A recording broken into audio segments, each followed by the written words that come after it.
We have all played the game. The orange light pops on. The needle is touching the E.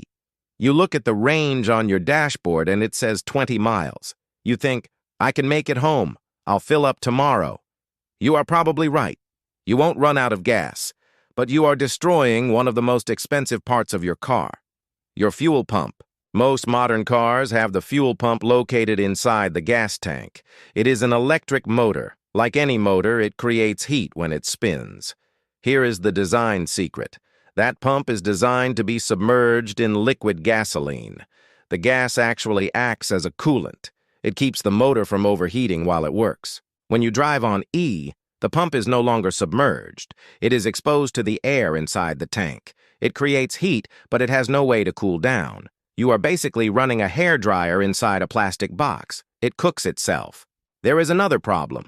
When the fuel level is that low, the pump has to work harder to suck up the fuel. It can start sucking in air bubbles. This is called cavitation.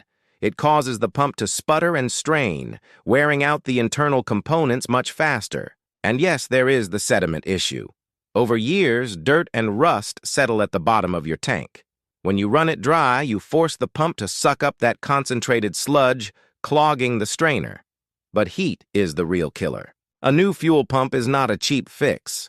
On many cars, you have to drop the entire gas tank to change it. That is a $600 to $1,000 repair bill. Compare that to the price of filling up early. Here is the rule to live by. Treat a quarter tank as empty. When the needle hits that quarter mark, fill it up. It keeps your pump cool, it keeps your engine happy, and it stops you from getting stranded on the side of the highway.